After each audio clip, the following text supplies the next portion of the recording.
Welcome back, boys and girls. We're here after game number 1 of KT versus MVP.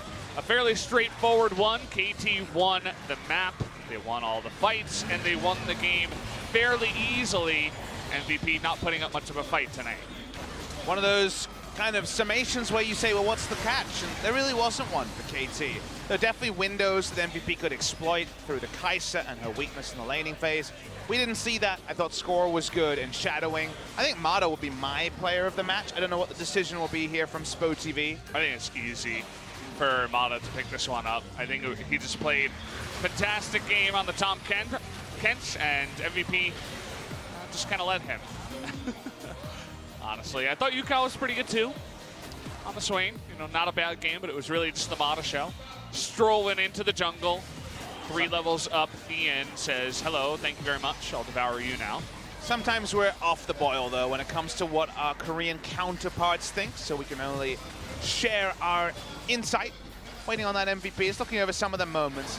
There was definitely some mistakes here, I would say, when it came to the juggling of cooldowns. I thought the Gragas support ended up being more of a hindrance than a benefit. It couldn't really get any value out of the Cask. If the Cask was here for this fight, shenanigans can happen. You can knock a jungler over the wall, things can happen.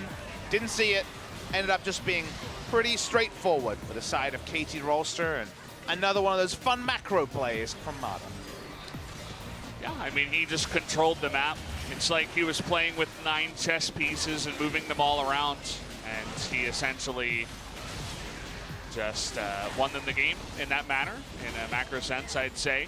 I think everybody on the side of KT played well, but he was really the linchpin that held it all together. We'll have to wait and see. Very straightforward one. As we mentioned, every fight was won by KT. There was not really a moment where MVP came back in the game and said, hey, we might be able to win this, or hey, we might get some kind of value out of this play. But either way, let's take a look at some game facts. Pilot with ridiculous damage, but unfortunately, it just did not matter.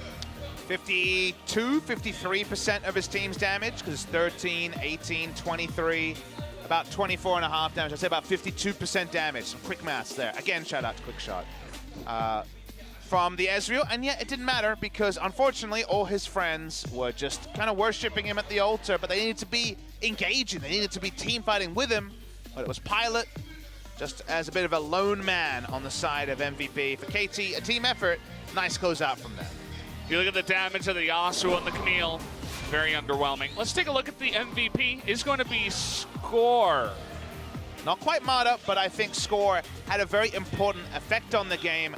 He had high KDA, 4-0 and 8, 92% kill participation. I actually think his intangibles were what I took away, but it was a very good performance from Score. Sort of game where if you told me he was the one, like if SpoTV was like, who was shot caller, and they said Score, you'd definitely give it to him. All right. Okay. I feel like Mata was robbed a little bit. I do feel like Score had a good game, but overall, again, I was very much on the side of... Is ADD picking his nose? Looks like it. Oh. With his pinky finger. As Ezreal? The detail is there. Yeah, looks like Ezreal. A lot going on in that sign. Yondu getting a head massage in the meantime. Certainly going to need it. His Camille performance was not the best we've seen from him. Is going to move up to 1 and 2 on the Camille. Hey, look, his sign is wearing glasses. I appreciate the attention to detail. It's the Korean casters, actually. In full vein here. Well, trying to buy a little time, but it sounds like picking bands ready to go, Valdez. Here we go, game number 2.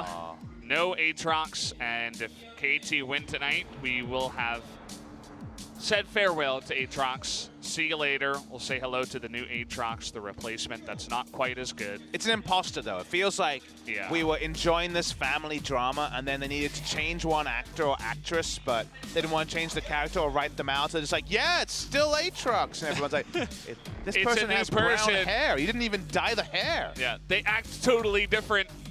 How can this be the same person?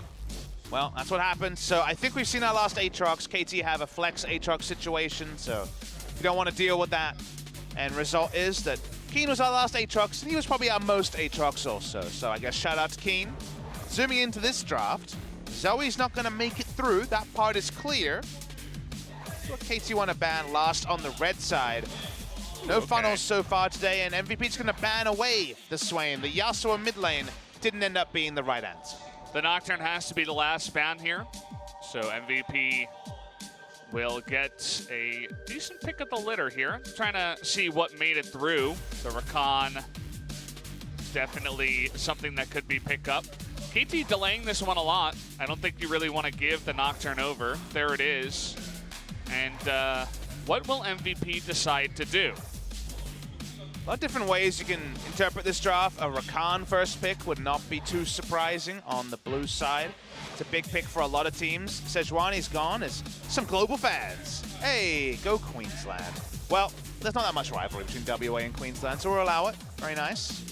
And it is the Rakan first pick for KT. Will they just steal away the Xayah? That's the only downside to first picking Rakan. Rakan's still powerful. Max can still use it as initiator, but the flex Xayah Rakan mid or bot lane with the funnel strategy is what you really want to avoid, and it's what you're really threatening with a first pick Rakan. So I just like the takeaway Xayah. It also means you can either take Camille or not worry about Camille being given over, because we've already seen the outplays by Ruler on that Hextech ultimatum. Seems to be the pretty straightforward draft so far. Xayah picked up what will score. Look to pick up the Galio pick, actually, here. They're almost taunting MVP to take Camille, because we all know about the Galio and Camille synergy, Hextech ultimatum, and Hero's entrance for the Goomba Stomp. That's what I love to call it. Yeah, and Yandu's like, please don't make me play Camille again. Against Xayah and Galio. Please don't make me do it, coach. Well, not so far, as they're considering Aurelia here. Not going to be around, and they'll just take the Trundle. Now, Trundle can steal away the stats if you go Aftershock Galio, which is pretty common, and do some cool things with the ultimate. Otherwise, full AP expected from Yukal on the Smeb. So the third pick is here for MVP. Something like the Ezreal, if they want it again. There's always the chance it's going to be a struggle, and maybe it's going to be Vladimir to deny away another diver from KT. They already have the Xayah, so it wouldn't necessarily be a bot lane Vladimir. And in the end, they do digress. It does end up being an AD carry, but not the Ezreal. A bit more lane presence in the Lucian. Yeah, Pilot a bit more presence on the Lucian. Is 1-1 on the pick. Only has one loss on Vlad so far. We're going to see here from KT, we were thinking maybe the Camille, but they might be experimenting with a third game on the Kindred. See what they want to take it. Bit of hunting season for Score if they lock this one in, and they will. So they do like the Kindred into Trundle. Matchup makes sense because you can skip around the pillar and not be disengaged as easily by the Trundle. We've already seen a Kindred fall way behind today and be kind of useless. Now, we should mention that in that game, we were screaming for a mid lane Galio to go along with the Kindred. We are getting it here, so it is a frontliner. At least one on their side. I wonder if Smeb will try and call for a Rumble this game, because Smeb, Rumble, it's what we all know about. I was speaking to Khan in the makeup room about Rumble, and he said, well, there's only one good Rumble player left in Korea. Yeah. I said, is it Smeb? And he laughed and said yes. So with Marin gone, people really only respect Smeb's Rumble. Is buffed on this patch. Fun to see, but no guarantee we get it on the red side. It would definitely be a KT thing, where Smeb is like, hey, we bopped them in game 1. Please, coach, put me in on Rumble. And then we see him on Rumble, and they just feed so hard because it's KT, and then we go to game 3. Yeah. Wouldn't surprise me. Wait, have you read the script again, Valdez? I would never do that. You're not supposed to read the script? I hate spoilers, Papa. Well, there's not going to be a Ken in this game, as Smeb is going to have one of his legendary champions banned against him. Thank the Lord. I'm not a big fan of Kennen either. I'm sure you guys can tell. Shen going to be picked up here. I love me some AP Cannon. And look, it's some parents, and I believe it's Marta's parents. There you go. And that's the first time I've seen Marta's parents at the studio, so welcome. Your son's pretty good at League of Legends. They're not listening to the English radio, by the way, so they missed that. Why not? I don't know. They're making a big mistake. Now, if we see what is effectively a blind pick on the Singed, we may actually Look see at Rumble. Smeb's licking his He's lips. going to play Rumble because Huni played it in this matchup earlier. So I have a big feeling we're going to see Smeb on Rumble again. The least exciting thing would be to see the Shen flexed up into the top side and have him play Shen, even though he's a great Shen player. He's going to play Rumble. All right, Smeb, play Rumble. Papa's already got it figured out, guys. He's saying, yeah, Rumble. That's what we need. We really need Rumble.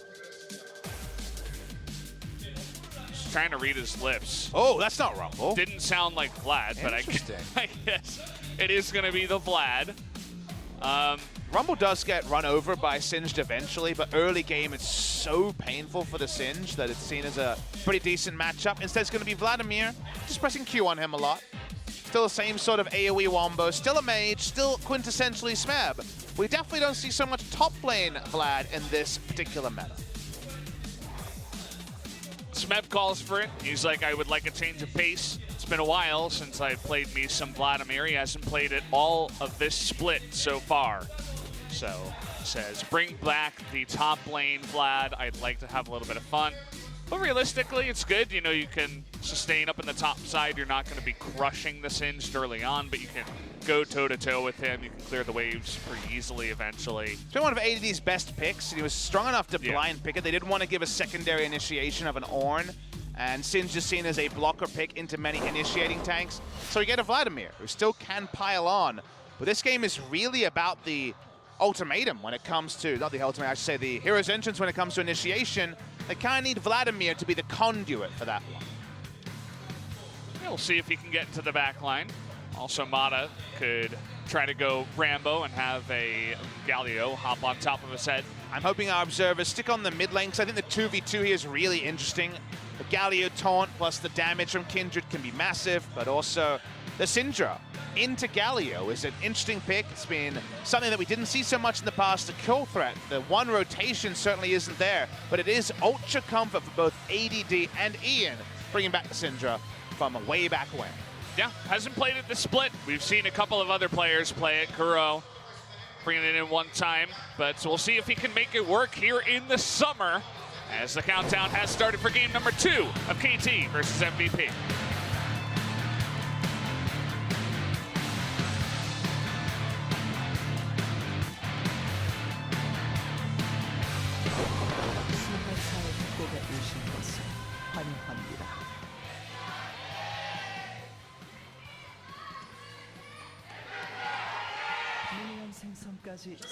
Come on, Cal, give us some more.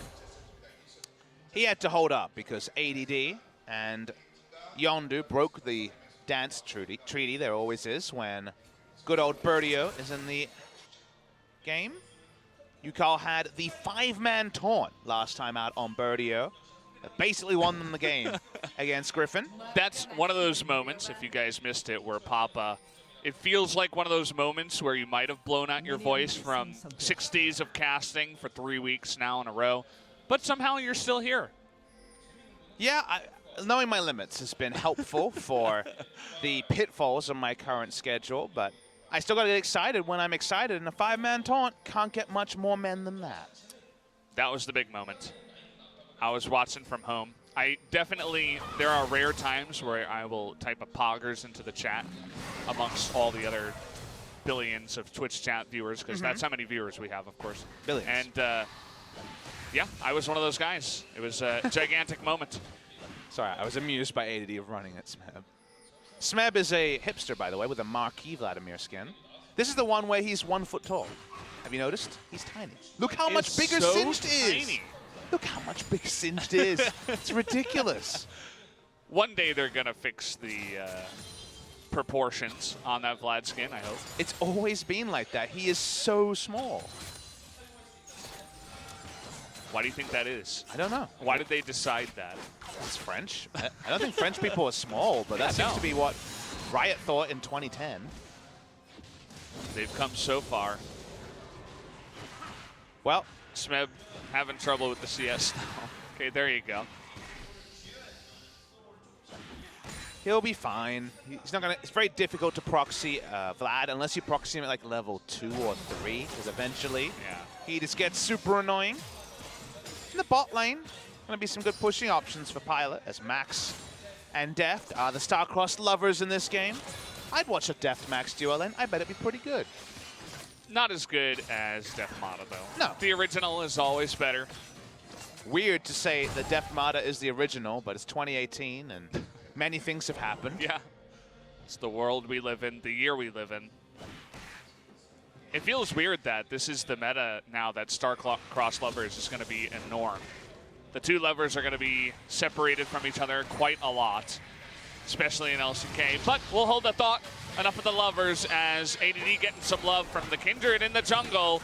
Looking for the flip onto Smeb. ADD will get the fat wall flash. So will score, though. That was an old man flash right there.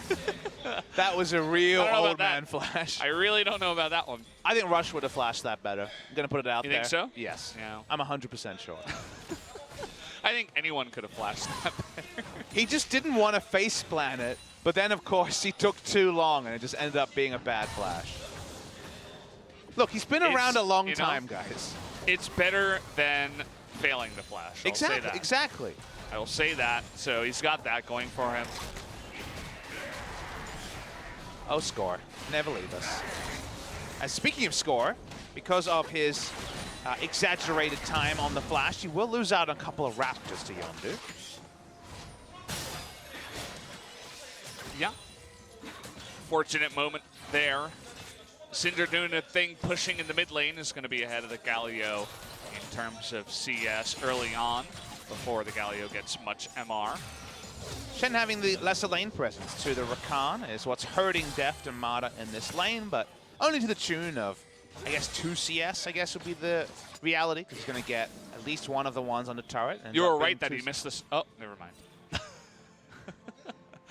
Oh, no, that was the next wave. I think you were right that he missed that last CS. You seem really insistent on telling me how right I am. Do I? No, I don't actually judge really your paycheck over here. In calling out the player when he misses the CS. It's one of my favorite pastimes. You also do the good play-by-play caster thing of being like, wow, what a profit! When I'm like, maybe they will first pick Rakan. You're like, oh, profit! I'm like, no, like that's what everyone does. Or like, I think MVP might want the Sejuani. Anyone who opened up a database would know that also. You know, we have a couple of people who haven't watched the LCK in a while. It's up to me, myself, Atlas, and Achilleos to hold up that line of people who haven't watched in a while. Well, I'll make sure to compliment you on your great play-by-play this game. Thank you, Papa. That's what I need. Keeps me going. Wow, you got a long break after this. This could be you cold turkey for the better part of 2 weeks. I'm going to be rusty, you know? Isn't he going to Australia? Yeah, I think so. It's a bit weird that you talked about being a color caster, but okay. Maybe that's my future. It's true. A man can dream. I think you got the quick shot thing going on of having the good game knowledge. You're a good I do player. the stats from time to time. You've been close to Diamond. The Valda stats. That's no one's ever going to say that ever again. I'm sorry. It's got too many S's in it. Ooh, nice mark pickup there by Score. He's not doing the Haru thing of being on 1 mark for the entire game. I think that's his 2nd mark, if you guys at home were watching.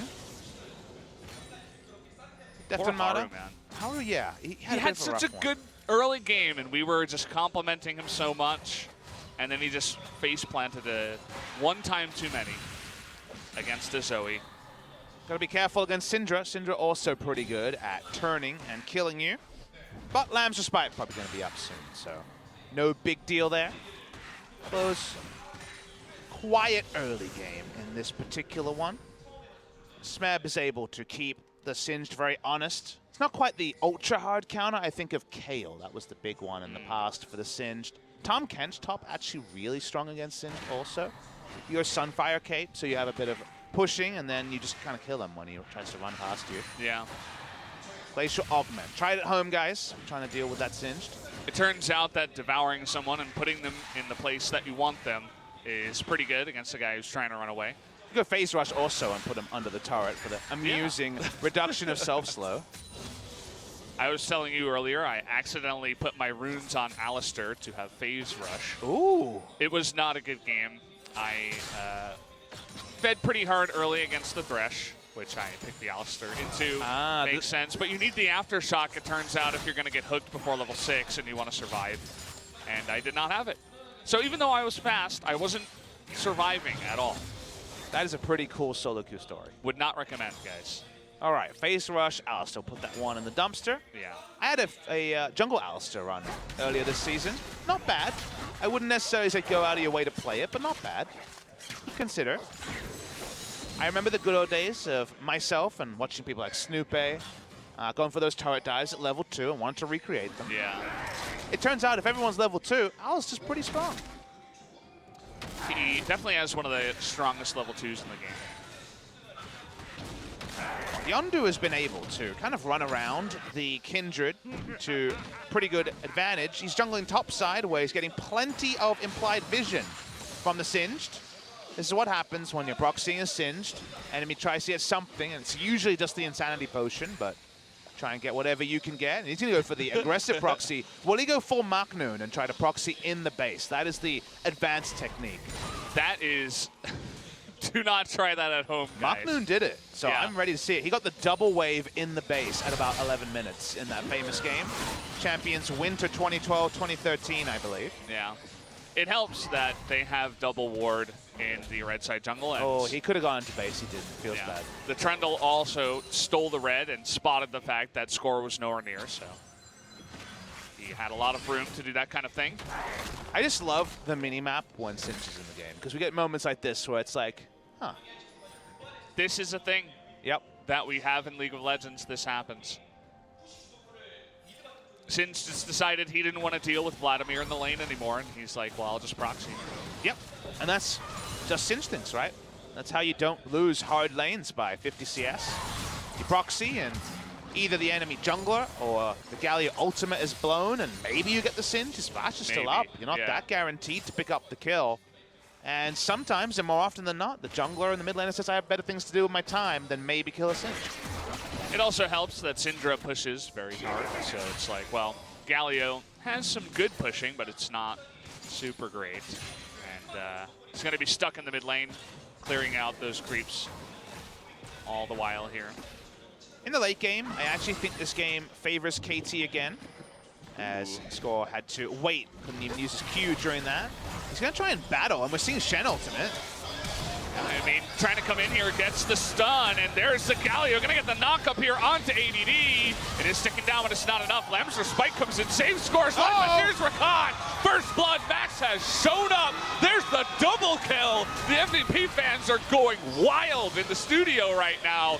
And Smebit looks like he has been able to get out of here by forcing that stopwatch out of Singed, but going a little bit too deep there was KT, and MVP they will secure. Max, famous for the quadra kill on the Scion support, gets a double on Rakan. Not ideal kill distribution, but nice cleanup from MVP. KT get too annoyed by the early game and the proxy. Score with another flash over the wall. They could have given this one up. They were feeling Rambo. But look at how many turret shots and how much damage is blown. They have to use the Lamb's Respite to stop the Syndra ultimate from just killing him straight up. KT will also take 2 kills on the back end. It's a good flash there by Smeb, actually. If he didn't flash that, he would have died to the Syndra. And he was able to get on top of the Singed, who was forced to stopwatch, who would have also killed him. Maybe we misread the champions, but the script seems to slowly be coming together, Valdez. Yeah, you know. KT just doing KT things. It's very hard for them to have 2 clean games in a row. Unless they're playing against BBQ, I guess. I would argue they're at 3 at the moment. They played 2 good games against Griffin and a good game 1, so this is the sort of streak that's unprecedented for KT Rolster. Yeah. It's definitely a new feel. Still have, I think, the advantage in the late game. I think the Xayah being able to lift off through the Syndra ultimate is a really big thing, and a Singe trying to get on a Xayah is just the worst ever, so that won't happen. Yeah, I mean, Xayah definitely is slowly gaining more and more priority, and her win rate, we don't actually get to see it too often because generally when it comes up, we highlight the player and their ridiculous stats on the Xayah instead of the Xayah stats, but I mean, the Xayah stats in that fight were pretty funny, but okay, gonna get on top of ADD, nice little kill there. Bit of a mistake, nice gank by Score, but to get back to my point, Xayah was 7-1 before today, or yeah, before yesterday actually. Then went to 9-1, and now today actually another game won. Earlier in the first series by aiming, won a game on the Xayah, and so now she's at 10-1 in LCK, and was on the ban list as well for a little bit there. So Xayah just overall has been very strong here. Score failed at killing the Rift Herald, by the way. Oh dear. Well, that happened. Just old man things. I'll be fine. Oh. Score doesn't strike me as the, you know, the old man that's the wise old man that knows all about the in-depth stuff like Ambition does. He's kind of like. But what you don't appreciate, Valdez, is remember. Thank you for interrupting me. He used to be an AD carry. Angry. So you would think he's actually like, I remember back in my day, AD carry, Graves, you know, Kindred, I'll be fine. And now he's remembering that his day was a while ago. Yeah. His mechanics not the same as the Immortal Score. And it's one of those times where you just remember that you can't run that mile as quickly as you remember. You can't lift the same as you could when you were a young man. Your fingers don't move as fast. Turns out Khan was right. Maybe there is something wrong with the other people's fingers. He locks in Graves. He's like, wait, this isn't how Graves plays. What's this AoE thing? Man, Graves in the bot lane. Good times. That auto attack animation, good times. Bad times for ADD, but he doesn't have flash. So here comes the yakety sax music. This is the most annoying thing. Look at Score. He's just going back and forth, and so is ADD. The unfortunate thing is that Smeb actually does a decent amount of damage. Oh, the Q misses. The drumstick's not going to land. UCal still on the chase, and they seem to have given up. ADD going to just go to the base now. Is he going to proxy some minions? I think he should definitely get himself executed. Not yet. He can get the minion wave first. Are you serious? No, don't go that way. He's going to give the kill to Score. What are you doing, mate? You start proxying the minion wave, then you die to the turret. He went the wrong way, Valdez. He went the wrong way. He could have proxied it into the base. You had one job, ADD. Sins for a while there was like ban status. They didn't want to let ADD play it, but after today, I can understand why he has fallen off of the ban pick. Why we don't see it played too often. He's doing his job at being annoying. So that is something going well for ADD. And Smeb's going to take the turret. Through all of this, ADD's teleport is up, but no point to use it on the very low health turret. My solo queue Sims that's 0-4 would definitely have TP'd into that turret. Let me tell you. He's at home. He's at home doing the Linderong with the big thumbs up now. Yeah. So that's what I would have done. Well, the turret damage here is actually more than you might have expected. But that's because Galio's kind of been walking around. Not as many Heroes entrance plays, only the single one for UCal, but over time, Syndra shoves faster like you mentioned, and then is able to get those auto attacks in from range. Galio's getting his items. Smeb's gone for the could you please stop running away build and gone for Twin Shadows in this game. Yeah. Don't see Twin Shadows rush on the Vladimir too often. No. He's very unhappy with Sins right now. I remember we were talking about the Syndra pick into the Galio, but after that first fight we have, the Syndra pick into the Kindred is also curious. You try to ult someone and Score's just like, LOL, I'm going to Lamb's Respite, and you're not going to kill anyone on my team. They did pick Swain Syndra. That was curious. Mid lane. Def taking a little bit of damage, but he is on the Xayah here. ADD trying to get close to Score on the Kindred, but he just dashes away. Just trying to group up as 5, actually, and push into the mid lane and actually get it. But the flash on in, the counter engager trying to get matched. They're going to catch ADD. Vada's going to get low, and they do kill them. But here is Smith coming into the back line. There's that damage. He's going to get one. Ian also going to get low here. Looks like Pilot on the run. Smeb getting so low is able to get into the Lamb's Respite just barely. The heal comes off, and Yondu is going to get in there and get the kill for Ian. Here comes Steps trying to get Ian on the back, but UCal comes from behind. Where'd he come from? He was chasing Pilot, comes in the left side. And once that Q gets off, there will be another kill over to Smeb. 4 members go down on the side of MVP. And a nice little fight there for KT. Smeb and flank initiations. Has there ever been a match made in heaven better than those two? Even on the Vladimir, making it work.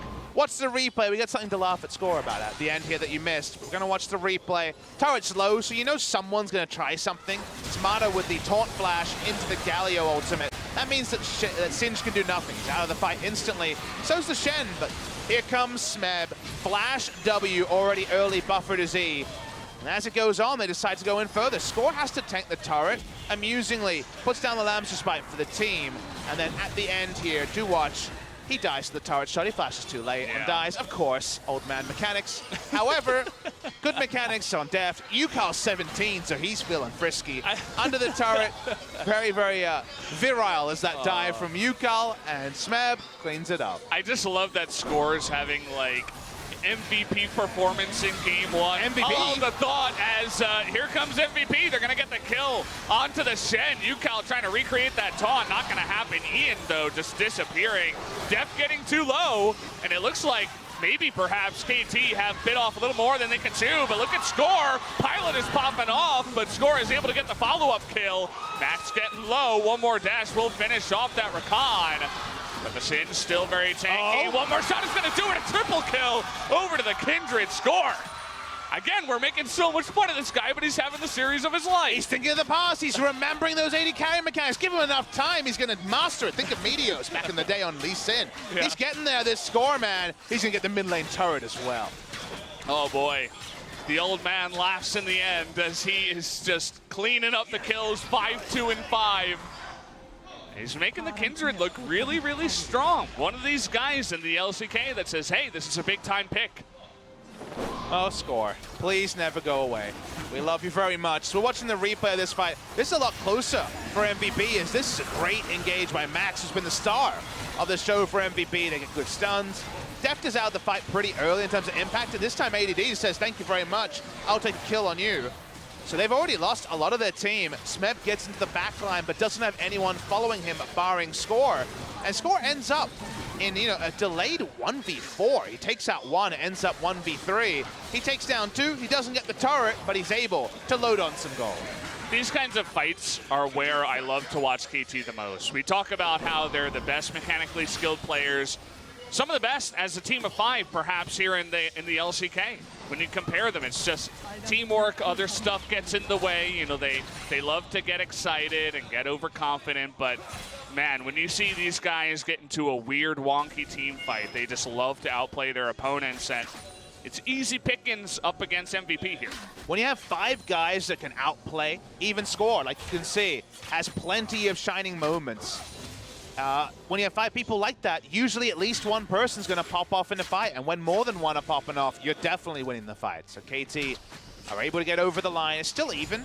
In many ways, MVP's up in gold. It's something that people might actually not appreciate, but given where the game's at, they're ahead in gold at this particular spot. It's not a lot. A lot of that is around the turrets they've been able to take out. Smeb going to answer the gold lead with a turret here. Just need to find a bit more layering of their advantages, because if Vlad and Kindred combine, that should be pretty good news for the side of KT. They have a terrifying late game composition. They do. The one thing that's going well for MVP is that Pilot, once again, is doing massive amount of damage. He's hit the 2-item power spike, I suppose you can call it, on the Lucian, the Black Cleaver, and the Blade of the Rune King. Hasn't even completed his boots, but he's beating Deft and Farm, and he's doing a lot of damage. Yondu is going to get caught. Unfortunately, he is so close to his flash. I don't think he quite has it yet, and it looks like they are going to take him out before he can flash the wall or get out of there. Smeb is really fast. He's got movement speed. Vladimir, here he comes. Here we go.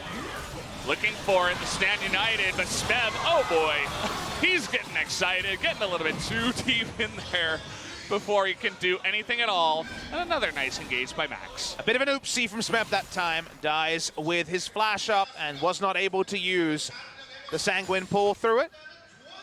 We're getting real KT versus MVP as this game goes on, and seeing old KT who would get big gold leads and then go for the epic throw. Not quite the epic throw territory just yet. They lock down Yondu, and taking out the smite post 20 minutes is always something to note. His flash is like 10 seconds away from getting up. Mata commits to the flash, they get him right before it. And we're gonna just see Smeb coming in here. Coming in hot, he's got the movement speed, he knows he's gonna get there. But unfortunately for him, He thinks he's tankier than he is. Very nice chain from Max, who's been easily the MVP for his team in this game. The ultimate a little bit too late, but of course that was not really something you could criticize Score for. And MVP disengage again, still with that slender gold lead. It's definitely, as you mentioned, it is KT versus MVP. This is a great way to send off LCK into the Rift Rivals break, as we won't come back here for Spo TV for 13 days, but at OGN, we will be back next Wednesday. Compare this, and I'm talking about not just the graph, but how many things have happened to the previous games. This lets you know it's a fiesta because the icons have to be so small to fill in all the things that have died. There's been 7 scuttles, 6 turrets, and 20 kills in 23 minutes. I mean, we've had games where we've had 1 kill per 10 minutes. This is almost 1 kill per 1 minute. It is the classic KT versus MVP, and I know that a lot of people that are watching love this kind of play. TP's going to come in as Ian died somewhere. Didn't quite get to see that. UCal is going to get on top of Yondu. He has his flash this time, doesn't use it very well. Is going to be able to pillar the Xayah, but he's not getting out of this one at all. Going to end up giving everyone an assist. Everybody gets a piece of the pie. And as I said, Ian just died somewhere. Didn't even get to see him. The play-by-play of that was fantastic, Bonus. Really nicely done. I promise to compliment you. As we zoom in on the Baron, down to 6,000. ADD's getting in there. You know that MVP's going to fight. See you later, Smeb. Mata getting pretty low here, too. Pilot has so much room in the back line. The Baron didn't even die. They didn't even kill it. And UCal dies in the back line, the Poison, and the Baron. The fans on both sides are hooting and hollering every team fight as another dumb play happens. Smeb has decided that Sanguine Pull's not an ability. Yeah. They've also decided that 1 kill per 1 minute is not enough. They're going to go above and beyond. Speaking of which, Ian died. This is how he died earlier. He face-checked good old Score. And you know what? He died real fast. Oh, boy. Yondu tries to flash. He's just giving UCal the alley-oop, saying, UCal, we need to make you look even better. Chovy's been stealing a little bit of the rookie spotlight, so here you go. Guys, remember in the post-game thread to compliment everything about Score's game on the Kindred, his mastery of every mechanic, never a mistake.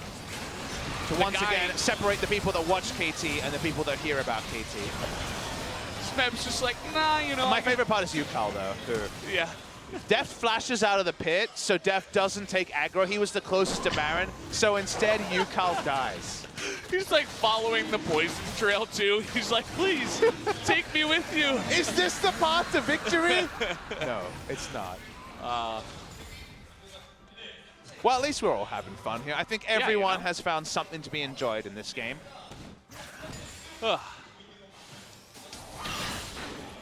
Well, Score is such a beast, man. No mistakes. What a flawless execution. Clean player. He's such a smooth mover, you know. He never misuses any of his cooldowns or abilities. As in the last fight, of course Score popped off.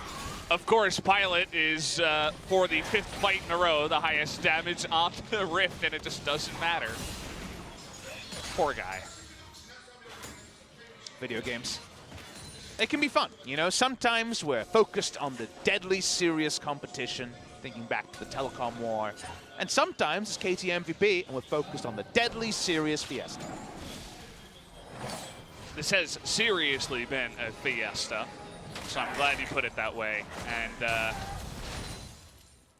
I mean, these teams, it feels like macro has gone out the window. There's no split pushing. Only now has the Singed gone down to the bottom side. Drakes agree with us, though. There's 3 Infernals to make them kill each other better.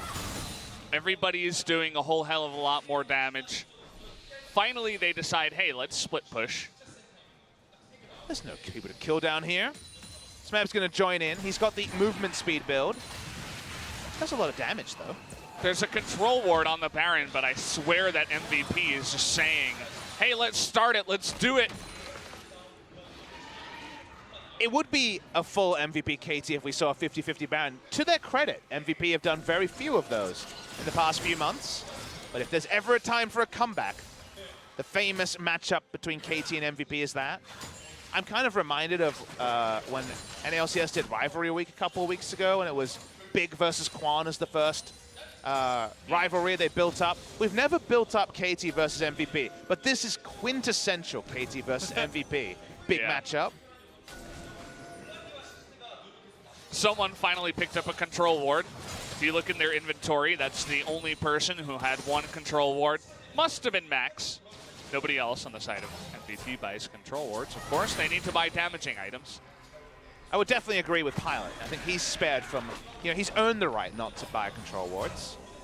As KT could start the Baron and turn off it. They have flashback off Mata, and Taunt Flash has been their big initiation. Smeb from a flank, always a good way to go also. No one's died in like 3 minutes. What's going on? I know. This game is really slowed down. Oh, he missed the cannon. Why, Ian? Why? The waves are in kind of very even position, so no team is able to walk to the Baron any freer. And KT also didn't have the most control wards, so they don't have the most control over this area. Not one on the pit is a bit of a problem. Look at Score. He wants to be the assassin. He wants to come in here and Lamb's respite only himself. He thought about his options.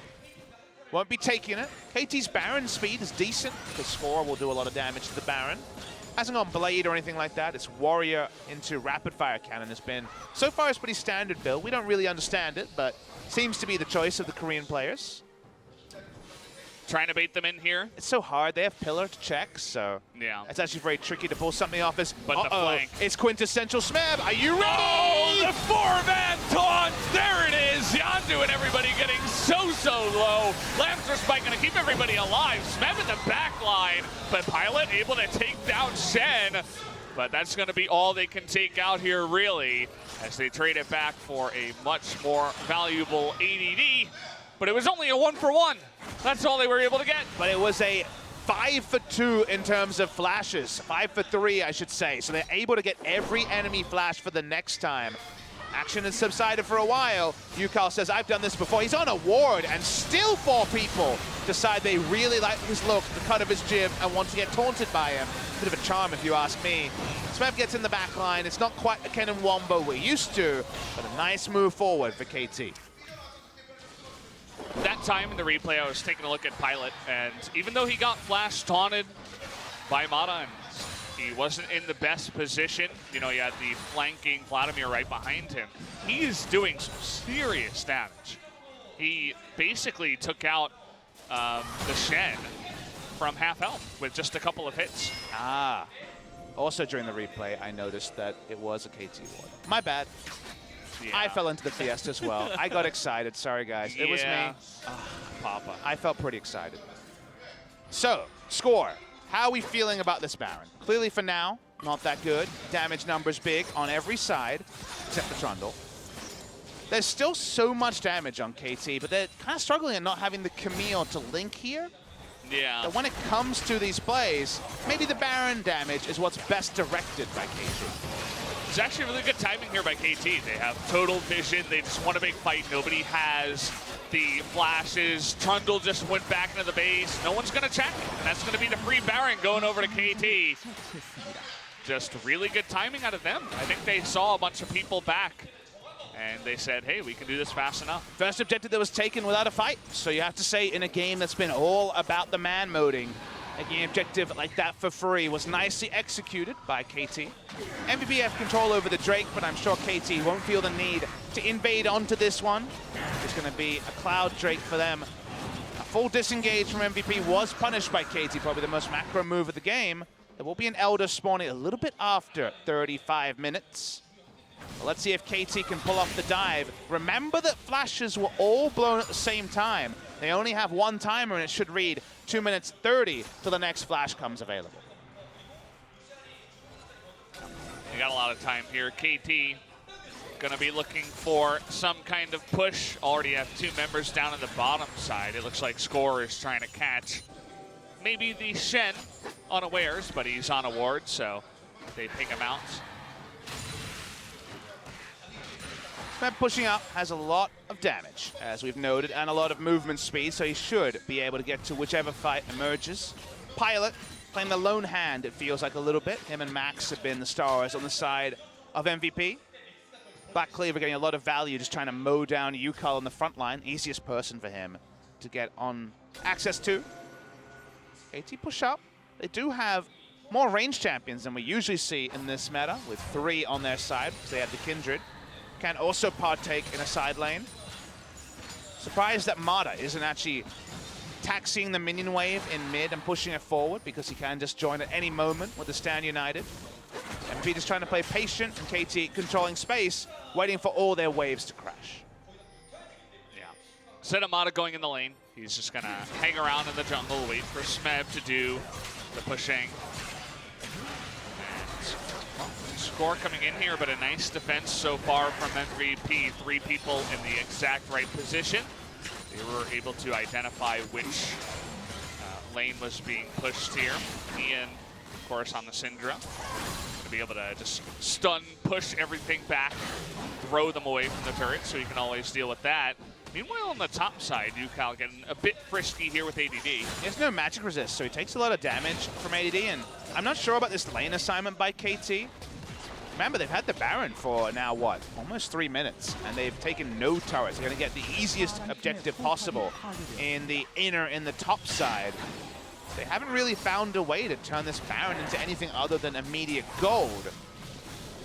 Elder, of course, will be spawning before too long. Maybe that's where they'll put up a big fight. But for now, KT do appear frustrated despite having those 3 range champions.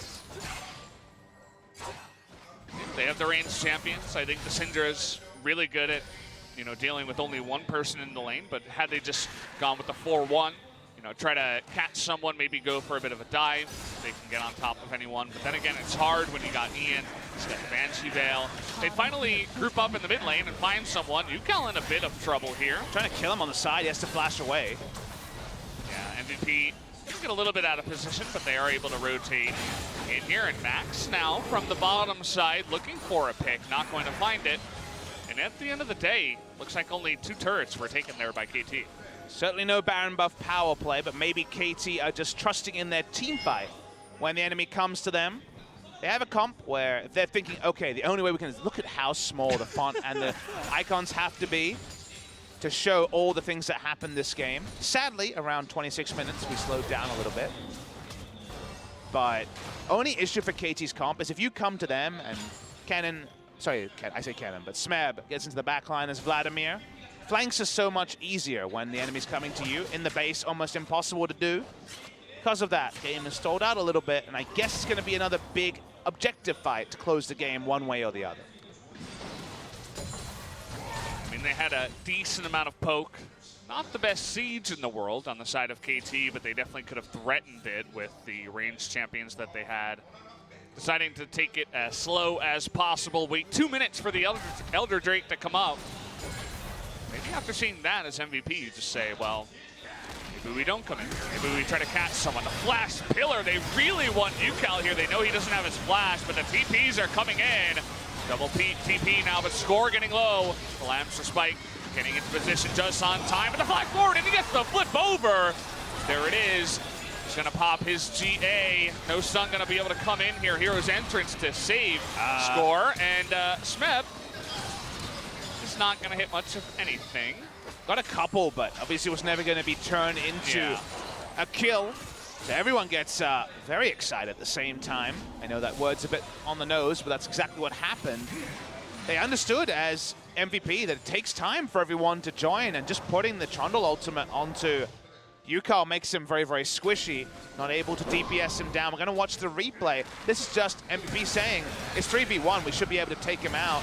They get very, very close, but Zonia's is there to reset aggro. Score gets culled and has to use the Lamb's Respite super early. Get the GA out of them, but no one truly goes down through all of this.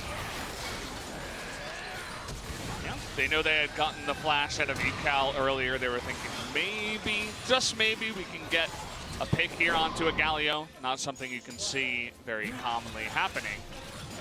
League of Legends, but they tried for it.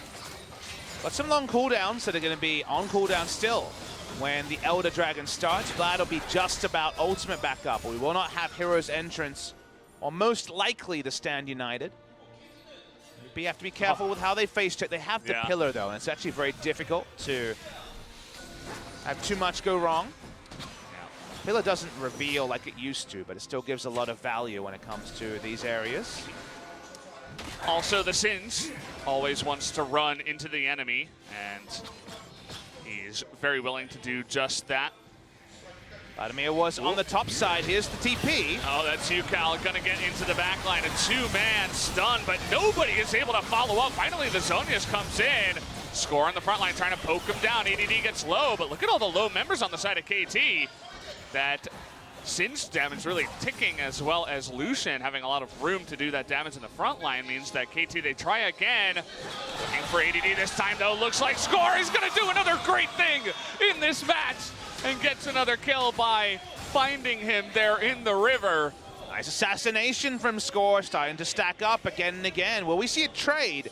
MVP trying to force KT to come to them. We'll see a trade of objectives instead. Seems like KT want to contest the Baron. Well, Smeb is going to come in here. He does have this Hemo playing. They're so hesitating, slow, KT. though. He's hesitating. It looks like they want to take the fight instead of just go straight for the Baron. Trying to cut them off here below. Control Ward spots them. Yeah. At the end of the day, they just have to give it away. That does mean that they will be able to get this Elder Drake, especially with this wave up on the top side that Pilot does have to clear.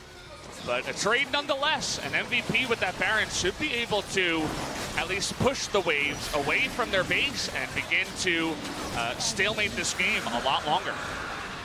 About a 30-second length of buff advantage for MVP as well.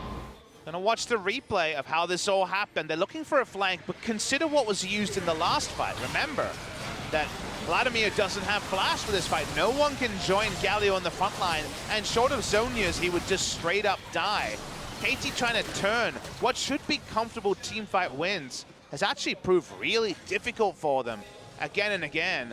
Score parts the longest way around and predicts where Singe will go, so good move by Score. Able to catch ADD, but they end up getting a kill and trading it for a Baron and eventually an Elder Drake. And look at what happens here. MVP, they have a wave pushing in mid lane. A pretty big one at that. Double cannon minion going to be pushing in. MVP, they still have to be careful. KT with a large number of forced engagement tactics that they can make work here. As UCal has his flash back. Smeb almost has it back, and MVP, they're just going to push the one turret and take it very slowly, very carefully from here. MVP comes at KT though. Maybe we can see real value out of Hero's Entrance. Otherwise, Vlad in Hemo play into a Hero's Entrance while Insanguine pulls. The only way you see it, Max is walking up, and that's going to take this inhibitor turret. First inhibitor turret of the game goes the way of MVP. Yeah, I was actually totally incorrect. They were just waiting for the next wave, and they want to go for it big time. The flash on in with the taunt and a huge emo playing onto the two guys in front. ADD also going to get extremely low, but look at that. Actually, UCal goes down as Galio gets a little bit too close. Nicely done. The follow-up damage from the Singed, as well as Ian to help out there. And that's the thing. Remember the change that came through for Sindra. Her Q now, when you hit the max level, does extra damage rather than having more onto the Rift like it was before. So just that bit of damage and then just a little bit of follow-up damage from the Poison Trail actually picks up the kill onto the Galio. Gonna watch the replay. Again, we see a big fight, but Max is the one with decisive engage. Score. No joke, no prank. Pulls off a really nice Q. That wasn't a flash away. He sidesteps a big engage. Sick mechanics from Score that time. No irony about it. Just a bit of an overkill onto the Galio. And that means that MVP do take an inhibitor turret. Crucially, though, they don't kill the inhibitor. We're in a very wonky spot. We were having so much fun in this game early on because it was yakety sacks all over the Rift, so many kills, top lane, mid lane, just all over the place was the game, and then all of a sudden it slowed down and became very competitive in game number 2. This is not what I was expecting. Damage numbers here, kind of funny. 0 damage. Shen, 52 damage. Support. maybe support is working as intended, who knew? Problem here for KT is even though Score had the nice sidestep, getting damage out of the Kindred is not a Score exclusive problem. We've seen a couple of Kindreds fail in the later phase of the game. Has the Guardian Angel this time, so maybe we'll walk up a little further. To me, I think KT is just desperate for the flank that Smeb usually provides. Doesn't have Ryle Eyes on. The Vladimir is very much about needing someone to keep people in place, and I just don't think that's going to be the Galio. So far, MVP have been excellent at disengaging the hero's entrance. I mean, they had the ability, the opportunity to pick up the Camille instead of the Kindred. Kindred looking pretty good, you know, 9-2-8, but in terms of the team fights and locking people down, as you're talking about, it's not quite the same as Camille. I think he has 13 marks. That's what I'm reading on our screen. Can be hard to. Do you see 13 as well? That's a big old 13 for That is a crap load of marks. Speaking of Kindred. Trying to get behind, but Score getting too low. The Lamb's Respite comes down just in time. They're still going to engage onto him. He has the shield, and here's Smith from behind, trying to get onto Pilot this time around. But look at this Pilot, looking to turn it around. He has the help of his team. ADD has gone down, though. They trade for top laners in the end. A CP coming in here from UCal behind. He really wants to catch him. Look at the mini-map. The Galio from behind wants to get on top of this team. UCal has no flash, but he does have the ability to cut them. Gonna have to be Eternia, but Pilot's almost full health. Look at that lifesteal coming in. They get the stun onto the Galio. Score walking through. He has the GA. The stopwatch on a max, but they take out Pilot. That's the big kill they wanted, and there it is. KT Deft is able to pick up 2 more kills, and they successfully corral KT MVP into that hole in the side of the rift, and that was finally the team fight they were looking for. I mean, it's hard to call it a team fight. It was so extended.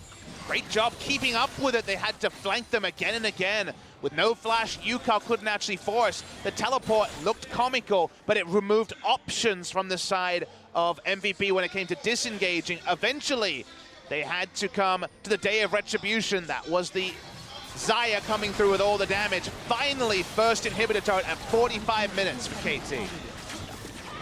It's been a doozy of a game. We've come a long way. And this isn't going to be the game ender either. They don't have Baron, the death timers. It took them too long for them to get over to that inhibitor. So just the inhibitor and back is going to be the name of the game here for KT. They need to prepare for the Baron that's coming up in 45 seconds. I have to wonder at this point what the most marks in professional play is. At 14 marks of the Kindred. It's a huge number. We see games end around 6 usually. Gonna watch the replay. Score, honestly, initiates his fight with his face. He kind of has to, because previously none of them have been working. He's got GA, Lamb's Respite, Shen Ultimate, and Galio Ultimate. Yeah. And that's about the only way they get people out of position. Smeb thinks, all right, I've got on top of Pilot. He's below half health, but more Malmortius means they can't actually take him down. The teleport here is smart because only the way you can disengage as MVP is to go up and go towards the terrain of KT. Eventually, UCal is going to be able to close the gap. We're watching the picture-in-picture also of where KT Rolster is in the map, but this is where the action finally happened. UCal couldn't close the gap, but again it's Score walking forward and making this happen. He engages with his base. The rest of them had to just dodge the Galio, but it was a great follow-up engage from UCal and Mata to make sure that they can secure the kills for Deft, who's finally beginning to get some on the scoreboard. 3-1-9.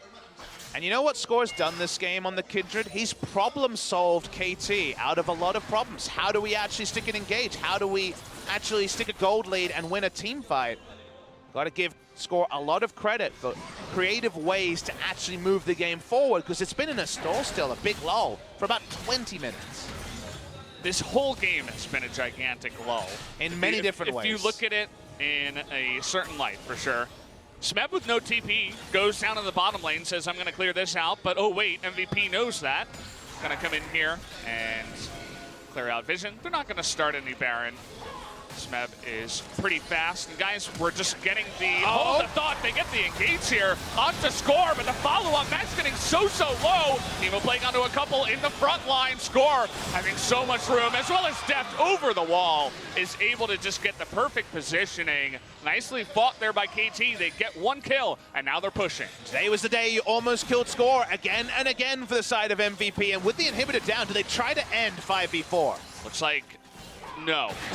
I was about to say yes, but KT, they stumped me once again. They're going for the Baron. I think this is a much safer play. It's another mark to Kindred as well. With 3 ranged auto attackers, there was always the chance that Vladimir could zone and they could end the game. They make the safe choice. They go for the Baron. This one's not going to be free. MVP's here. Oh, look at this. Mev trying to get on them in the back line. The Smite is going to come through. They can't quite engage onto MVP. Def going to dodge the Unleashed Power by hopping into the Peddler Storm. The Baron, once again, picked up here by KT. And guys, before I got the word, this is the longest game we've had here in the LCK Summer Split. 46 minutes, 42 seconds was the previous record. We have surpassed it. Not sure about the Gathering Storms here. If the producer is listening, wouldn't mind seeing them on the screen. If there are any in the game, I guess Pilot, the most likely to be picking up one, but Xayah as well. That means we're seeing another Elder. This would be a second Elder, remember. That would be the huge buff. Looks like into the steal, Ian! Oh, boy!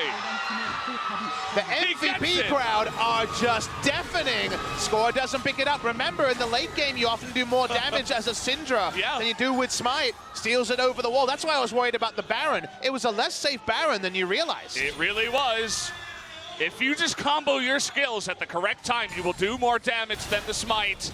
And there you go. I mean, that is just unbelievable. MVP, now they net themselves an Elder Drake, and this is turning into one of the most entertaining games we've seen. And they stopped a double stack Elder Dragon as well. Now it's 1-1 with the Elder Dragons in this game. That would have been 3 auto attackers. Yeah. Or 2 auto attackers with the big buff. It would have been doubling of the plus 16% AD and AP. That might have been lights out when you think of how many times a Kindred and Xayah would proc the true damage. It doesn't happen. And now you kind of have to wait 1 minute 35 because you really don't want to fight against the Elder Drake on the side of MVP. Especially because MVP, KT thought that MVP was going to commit to the push, so they committed to, it looks like double TP out of Smev and Yukal, and both were canceled. Watch the damage range here. Let's see how much there is to say. It's at 442. That's pretty low. That is pretty low. That is a lot higher than you can burst as a Syndra, and of course the Smite as well. A lot of things happening there, so I guess if you want to wag your finger, it's hard to say too much about it. KT push up, and they much prefer the scenario of outnumbering, because then they don't have to worry about all the true damage. Gigantic wave in the bottom side. You can see the burn damage coming in. Makes it a lot easier to clean up these Baron minions. But they will at least get 1 turret. But at this point in the game, guys, we're 50 minutes in. Everybody's at 6 items, basically, outside of the supports. So the extra damage from the turret isn't going to be much. It's the bigger importance will come from, I suppose, the position you can gain by not having this turret here. KT, with that, they will continue to push in the bottom side.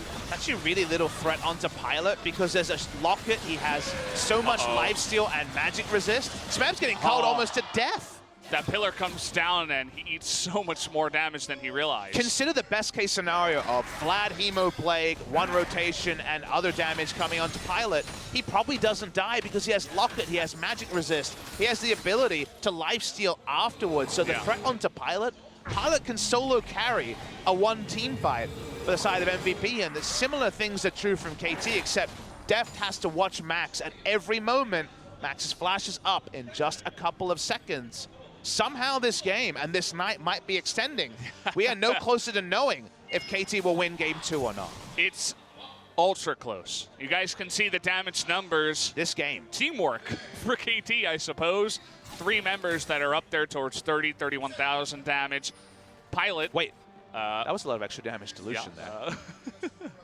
The numbers changing as we talk about them. Pilot is going to be #1, as he has been for the majority of the game in pretty much any time the damage graphs comes up. We like to massage the numbers to make them look good for you guys at home. So just doing you a favor. Thank us later. Mata on split push duty. He's not 6 items. He doesn't have a This is not the top lane Chen that you're used to. He doesn't really kill minions at 51, now 52 minutes into the game. You know, you were talking about Gathering Storm. It's actually really important now that we've crossed 50 minutes. It might be 0, you know. Producer, if you're listening, we'd love to know about the Gathering Storm situation, because that's some fat stacks of AD and AP. You think about the Vlad, he probably took it. Focusing on outside of the, the scorch and the water walking. The saddest stats possible for good old Mata. Hey, he's farming up. He's trying to get his next item. He's farming, but he farms away faster when he has a friend. And that kind of loses the whole point of the split push. There is sorcery on Deft and Pilot, so let's assume they have it. Yeah. It is phase rush, but you could understand Scorch for laning phase against Singe, so I'm not sure about the Vladimir on that one. I'm going to guess Pilot and Deft, and we can find out later if we were right. I realized the overlay was there earlier. If you're on YouTube, you might be able to go back and do it as you just laugh at how fast the red Brambleback like guys. Two-shot. Pilot does a lot of damage. In that last fight where Smeb thought he could 1v1 him, he was dreadfully wrong. Now, Pilot can just dunk him at this point in time. I don't care how fed you're... Getting the update on Gathering Storm, both 80 carries are the only people that pick them. So I guess Smeb did need the Scorch for laning phase, didn't want to be proxied as much. Yeah. So that means they got a lot of AD. Sadly not Deft. So sadly not the score on the Kindred. He doesn't have any sorcery, so sadly no Gathering Storm there, but 434 AD. We'll look at the big numbers when they click on 80 carries, I'll let you guys know. This game is on a knife's edge now. I mean, anybody can take this one from the position we're in. When we get into the team fights, definitely look at the Kindred. There's going to be a lot around the Kindred. The 280 carries can just blow people up. I think the Lucian does a little bit more upfront damage, but the Xayah is no slouch either, as you can see. Oh, here's the engage. They want to get onto this Kindred, trying to blow something there, but nothing will work. They can't get the Lamb's Respite, they can't get the GA, and they don't even get the Flash. Only the TP out of UCal. And what I want to point at is that the Flash was used by Max, and what that means for Deft is so big. Not having to respect any Flash engage goes from medium expectations to very high expectations about how much damage you can do. Uzi has talked about this many times. It's all about what cooldowns are up from the enemy and what you have to respect, and no Flash on Rakan is a big boon to Deft. It's gigantic. Maybe that wise man, the wise old man coming on in and knowing exactly when to not panic. His experience coming in and helping him so much as we get later on in this game. Smeb always trying to find creative angles to come from. As is UCal. He's got Flash. Looks like he may be going for it here. Comes from behind, and they are going to get it. Max in the backline is going to disappear. They get the Rakan, and the flank helps out so much to at least take out this support. 75-second death timers, and the Baron has a ridiculous amount of health, but ADD does as well. He's looking to engage from the left side, and KT not ready to go for it just yet. They're going to turn back onto the Baron right now. Have to be careful. They have to respect Syndra and her ability to get it over the wall. They're actually getting Ian to disengage, and it seems like the call was to go away. Yeah. Remember, the Elder is going to spawn in 40 seconds. He's going to recall. They know they have to fight for it. Stacking Elder buff is such a big thing. MVP want that second stack and to have just all of the power. ADD just showed in the top lane, so immediately KT could be at ease and go for it. This is the flank from UCal. Smeb not in position, but UCal was. Can you imagine how scary it is to, just as he's going to flash in, see the one little scanner of the Galio being behind you? That is a jump scare that many horror movies will never get to at 55 minutes into what has been a titanic clash. It's been something for everyone. There's been a lot of fun. There's been misplays, super plays, good macro, poor macro. Certainly not a game for the ages in terms of the purist, but if you enjoy some fun League of Legends, this game has been fun. And yet, even with the Baron, the 40-minute plus Baron going to KT, do we know who is going to win this game?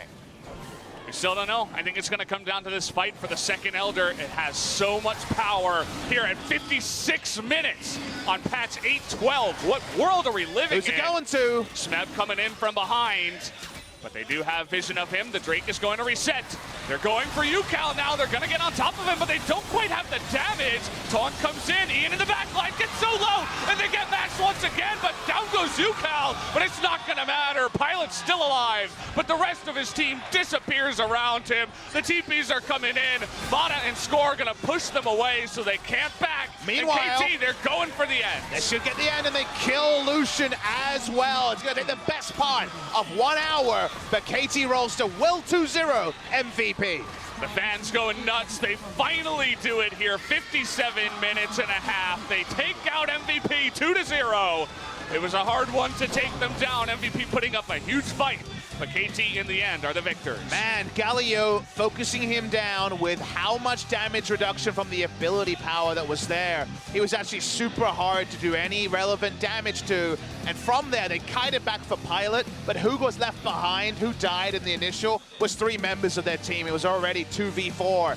No way to actually close it out. The team fight in a lead for MVP, and the sort of fight that KT have been looking for the better part of 30 minutes. Finally the game closed. A wry smile from Score. Was able to make some great plays, especially towards the back end of this game number 2. And KT Rolster will join every other Rift Rivals team in a row. We had all 4 teams play 1 best-of-3 each. All of them go into Rift Rivals with a victory. As it should be here. Holding true since spring. All these teams doing really well. MVP, I feel like they should be somewhat proud. You know, you get 0-2'd by KT.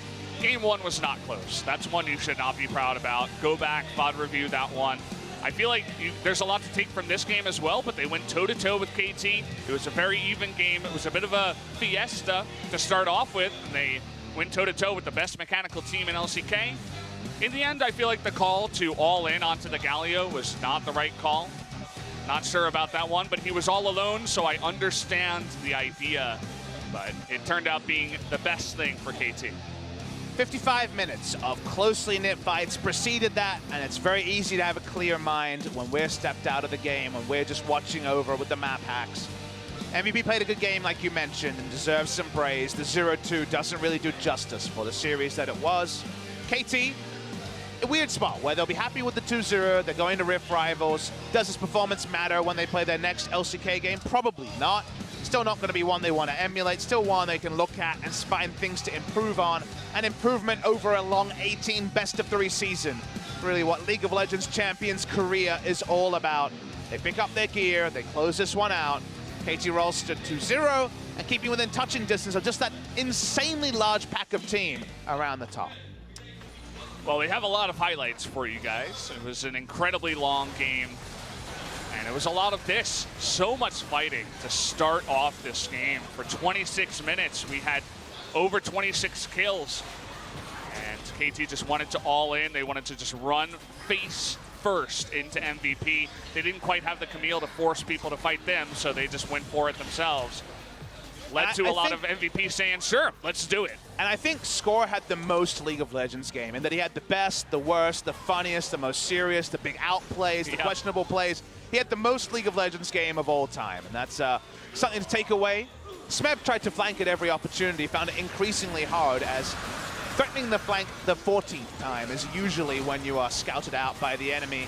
So many close fights here as people coming over walls, flanks upon flanks, this one with ADD, assassinating death, because of course, the singed assassination.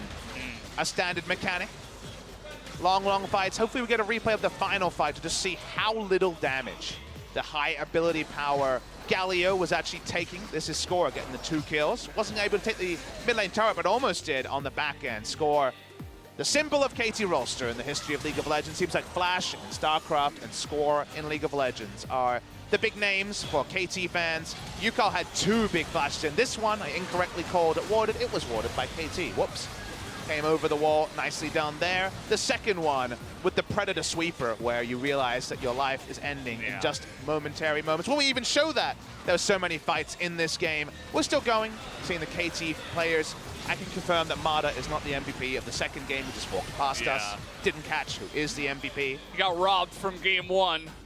I would not be surprised if it was Score. I think UCal had a couple of really great engages, but he wasn't, you know, 5-man engaging every single time. This was definitely the 200 ELO initiate with the health bar flank from Score. Not the usual standard tactic on the a million marks Kindred that we had in this game. Don't know if we got the final counter. It would have been a lot. Pilot had another great performance. There haven't been... He might have had the most damage in the game, honestly. I don't think there's been 20 better performances than Pilot in a loss. This might be top 20, maybe even top 10 performance in a 2-0 loss. It was really good by Pilot. He will feel like he did everything he could, and it's not like many MVP players had a super stinker either. This was a very competitive game towards the end of it. Watching that Elder steal, that was at 400 health. This is the Predator moment. You find out now with that one spot that actually you're getting flanked by the Galio, the least fun realization you could possibly have. What a game. Ends up going the way of KT Rolster. So much damage dealt. Ooh. You eke a damage lead, but between the two 80 carries, we see more damage than is most of our games in the LCK. And you can see how close the game was, especially between 30 and 45 minutes, was nearly even gold around that time for the entirety.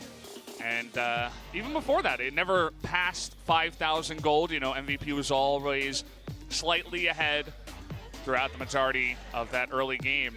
And KT, amongst the 26 minutes of 26 kills, were able to stick through just behind MVP. I liked KT's comp better in the late game, but it was so close. The Singe really struggled to get much done. Apart from the one assassination we saw, and I think it's time for the MVP interview, and your MVP for his sick flanks will be Yukal. Yeah, nicely done. He's really good on the Galio. I think this is beginning to become a pick that people will very much fear and begin to ban out away from this guy. We have old man Score with his broken leg trying to make it up on stage. He's had surgery, but still, of course, going to be that recuperation time. Yeah. No one to carry him this time. He was doing the carrying, and he'll get to the MVP interview. So, guys, I'll hand it over to Ji-sun to help with the translation of the interview of these two players. Thank you very much. This is Jason with their interview translation. Today we are joined by Yukal and Score from KT Rolster. Congratulations on the win. Thank you. Thank you. How do you feel? The second game was really suffering for us, so I'm a little bit confused right now. But 2-0 victory, yeah, it does worth a lot to us. What about you, Yukal? Well, we should have ended the game earlier for the game 2. I actually need to go to the bathroom real quick. I'm in a hurry. You can go right now. Well, it's okay. I'm okay, I'm good. It's gonna be a long interview. I'm really good. I'm really okay. Should he end the interview for you? No, I'm a strong man. I can handle this.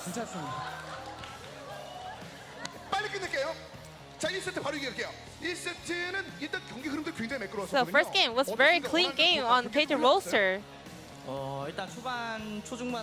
In the early games, it went as we planned, and there was no mistakes. Yeah, so it was a clean game for us. KT Rolsters for teamwork, right? What are your comments about the teamwork? I think we did show our teamwork really well. You know, Deft is the kind of person who never uses TP for early game skirmishes, but today he did use his TP, so I'm really touched by his new strategy. And let's see the replay.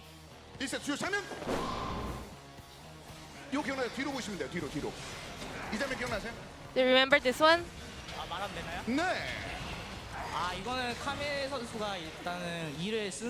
So I knew that Camille didn't have his E skill, so I knew that we're gonna end the team fight here. But I don't know, Dev was trying to get a kill over there, so he used his TP. Yeah, he just kind of came out of nowhere.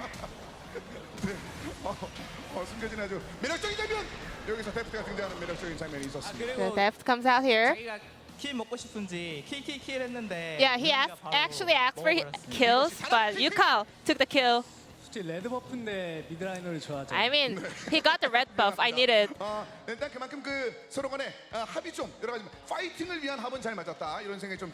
that was a great teamwork from KT Rolster. So moving on to game 2. You guys locked in Kindred in jungle. You picked up triple kills and a lot of super plays from Score. In addition, there was a lot of engagement with you, Yukal, with your taunts. So what are your comments about the game too? 게임 내적인 부분이 일단 초반에 좀 많이 So speaking of the games, you know, we had hard times in the early games. 게임하는데도 정신이 So 없었고 we are really like a lot of very confused in the games, and the game didn't went as we planned. Yeah. So I'm not really satisfied. So it was a long game, and you guys have some jinx about long games. So yeah, you guys could have been a little bit worried. Especially, well, MVP took the Elder Dragon, right? But we had the confidence that we will win the team fight. So yeah, they did seal it, but we didn't really care a lot. Well,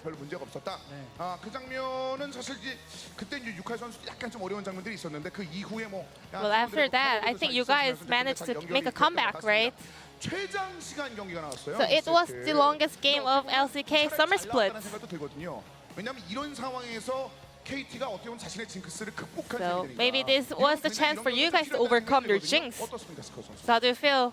일단은 좀 게임하면서도 좀 Well, during the games, I felt like, yeah, it sure was a long game. 끝이 안 나니까 좀 많이 힘들었고 And it was really hard for us since the game never ended. 이제 최장 경기를 But 하면서도 even though we had the longest game of the split, we didn't lose our focus. So and we picked up the victory in the end. So I feel really happy. 좋은 보람들이 충분히 남아 있을 것 같습니다. 제가 사실 아까 유칼 선수 다녀오라고 얘기했던 이유가 제가 한 분을 더 모셔야 되거든요. Well, because we actually asked Yuka to go to the bathroom because we're gonna bring Smep up here to celebrate his birthday. We heard it was his birthday yesterday, and we're Spo TV, right? We have prepared something for him. So let's bring him up to the stage.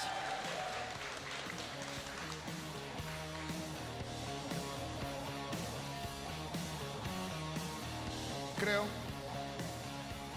우리가 시간이 좀 굉장히 촉박해가지고. So you know we're out of time right now. So anyway, 지금 사실은 congratulations on the victories and your birthday. 근데 이거 괜찮을까 싶어 유칼 선수에게. 괜찮아요? 일단 지금 괜찮아요? So Yuka, are you okay? 빠르게 진행하도록 하겠습니다. 빠르게. 우리가 생일 노래는 We have to rush a little bit more. 일단 들어주시고. 혹시 괜찮으시면 초 좀 부탁드려도 될까요? Could you light up the candles? 마이크는 제가 잡을게요. 네네. 저희가 이제 생일은 확실히 해야 되니까. You know, we always have to celebrate everyone's birthday here. 역시. 유카스 좀 도움 주세요. 네. 일단은 우리가 두 줄 있는데 두 줄 다 붙이는 건 안 될 것 같고. We don't have enough time right now, so 뒷줄만 붙이게. 해피만 불타고. let's just light up the happy letters in the back line. 그리고 생일 축하 노래를 죄송한데 약간 빨리 부르도록 하겠습니다. And could you sing the song in a kind of faster tempo? 오케이. 노래 시작. 생일 축하합니다. 좀 더. Faster. 좀 더. 사랑하는 스맵의 어서 생일 축하합니다. So, happy birthday, Smap. 생일 선물도 바로. And this is your birthday present. 저희가 생일 선물 한번 준비해. Yeah, we saw you borrowing Yuko's mini fan, so we bought you this mini fan for your own. 미니 선풍기예요. 아까 전에 유카 선수에게 선풍기를 좀 머리를 말리는 장면이 있어가지고 저희가 일단 미니 선풍기를 한번 This is your own mini fan, so you can use it from now on. 부탁드릴게요. 왜냐면 시청자 질문이 이렇게 나왔었거든요. 애초에 오늘 하루 경기 전에. So we have a question from a fan saying, "How did you spend your birthday yesterday?" 경기가 또 오늘 있었기 때문에 We have match today, so we were practicing really hard. 만족스러운 생일은 못 보냈지만 Well, it wasn't a happy birthday for myself, but a lot of people celebrated my birthday, so and I got a lot of presents from my fans, so it was a very happy day for me. 굉장히 멋진 마무리가 된 것 같은데요. 그렇죠? 죄송해요. 나 진짜 스맵 선수랑 더 말하고 싶은데. You know, we want to have a longer interview, but we have to wrap up by now. So the last question. Rift Rivals is coming up. 이 흐름들 분명히 이어나갈 수 있을 것 같은데 어떻습니까, 스코어? What are your comments? 일단 저희 팀 같은 경우에는 다들 뭐 국제적으로 이제 You know, KT Rolster, all the members, 국제 팀한테는 웬만하면 we 지지 never 않는 선수들이기 we never 때문에 get defeated by the international team, so we're really confident. LCK의 And you know, all the other LCK teams, we're ready to show the strength of LCK League. 그 시즌 중에 흔들린 장면이 있었습니다만 리프트 하이버스에서 굉장히 좋은 장면 보여주고 난 뒤에 Well, yeah, in the last Rift Rivals, you guys all performed so well as KT Rolster. What about you, Yukal? 저는 그 중국에 좋아하는 미드라이너 선수들이 많기 때문에 Well, I have a lot of mid laners that I like in China, so I want to hurry up and see them in Rift Rivals. 팀에서 굉장히 중요한 역할을 많이 하고 정신력이 지주. 특히나 그 KT 최근에 흐름들. Smith, you are the leader of your team and you're the captain of KT Rolster. So, what are your comments about going into the Rift Rivals? 대표로서 Well, we're representing Korean League, so I'm gonna make sure to come up with better results. Thank you. So this will be the end of the interview with Smap, Yukal, and Score from KT Roasters. And Kate, I'll pass it back to our casters. Thank you.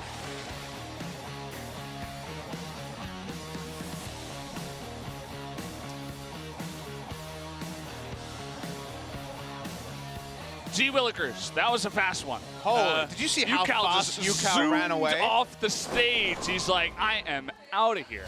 Maybe the Summer Games is the next thing for him because he's got a pretty fast dash, that boy. Yeah, and I said it in the chat, but the thing that kept popping up and scrolling was we're increasing the speed of the interview for the health of Yukal. And they went really fast, actually. That was a very fast SpoTV interview. The funniest thing is that they actually didn't need the interview to go faster. They just meme made it faster. Yeah. A meme had to end faster. It obviously did need to end faster for Yukal, but he got through, and here we go. Let's talk about Rift Rivals. As the Rift Rivals teams all came off victories, we've closed out 8-12 and Week 3. We said goodbye to Aatrox. Thank you very much for your contribution. Oh. You were a bit busted by the end, so sadly, God, he was so good. I know, but the new one's so bad, so we won't see that one. Sadly, after a couple of hot fixes later, maybe. These are the Rift Rivals schedules, Korean Standard Time starting as SpoTV will be doing the Korean broadcast. The English broadcast is happening too, so do tune in. Similar times to the LCK, although the 2:50 p.m. Korean Standard Time start is about 50 minutes later than our Super Wednesday start. So we might actually have a very early day for day number 2. And just to close up, that you guys know as well, there will be English coverage of Rift Rivals. Atlas and I will be going over from the LCK. Sadly, Valdez, you will not be there. But you get a fun, long holiday, I guess, and that's pretty cool, too. I'll be holding down the fort here, waiting until the LCK begins again. And we have a couple of great matches. KT versus FLICKR will be the next one here at SPO. That'll be on July 15th. And then July 17th is when I get to put Griffin's logo all over my face. Sounds good. And cast them on their next game because I lost that bet when they destroyed King's Zone. Gonna be a fun day. Definitely have a long break, as we saw on the schedule. The 11th of the Wednesday is actually going to be the first day that LCK comes back, but that's going to be at OGN with one of either Atlas and Achilleos and you. Thank you very much for joining us for 39 best of 3s in 3 weeks. It's been insane pace of 86 best of 1s already. 4 less than an LCS season already gotten through. Thank you so much for watching. It's been a lot of fun over here joining you, Valdez, for an extra SpoTV day. There will still be Friday broadcasts. They're going to be on OGN, I believe, for the majority going forward. Yeah. All you guys need to know is if you want to watch Korean League of Legends and it's about 5 p.m. Korean Standard Time, turn on the channel and you can feel pretty hard done by if it's not on. Every day except Monday here in Korea at 5 p.m. we have League of Legends. So that's we are going to have one more Friday at SPO. It's just not going to happen for like 3 weeks. So it just means a little bit less Valdez, but when we get it, it's going to be great. It'll be a bit of a surprise, you know. One of those Fridays will pop up and it's like, hey, we're here at SPO. Yeah. And we'll do a fast interview. Maybe another pro gamer will have a toilet issue.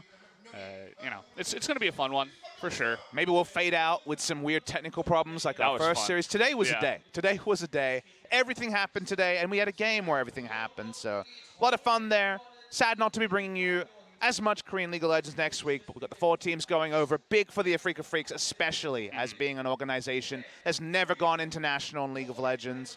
Rift Rivals should be a lot of fun, and I wonder if Korea can do it, because I got to say, The one thing you can give China the big edge on is that all 4 teams that are representing for China are in great form at the same time. And Korea is so up and down that all 4 teams have looked good at times and not so good at other times. I mean, you look at Kingzone and Afrika, they should be okay.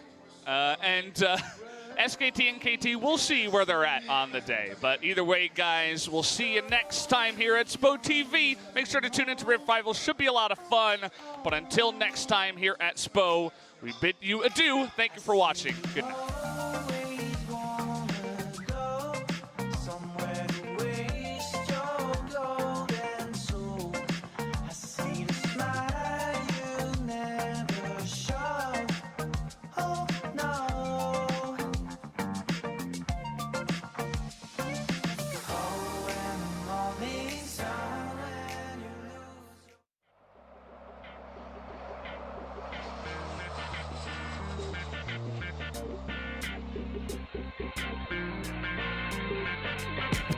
It's been many days, many ways misled, knowing that I'm tiptoeing on both sides of the fence, trying to figure it out, but I'm living in doubt. So scared one day that your grace might run out, cause I'm so far from perfect, so close to worthless, feeling no good for worship, trying to understand this life that you purchased. Am I just a man destined for death, or do I deserve it? You died for my sins and that's the verdict. You carried out God's true will and purpose with urgency for the sake of love, forgiveness and eternity. Your grace is enough.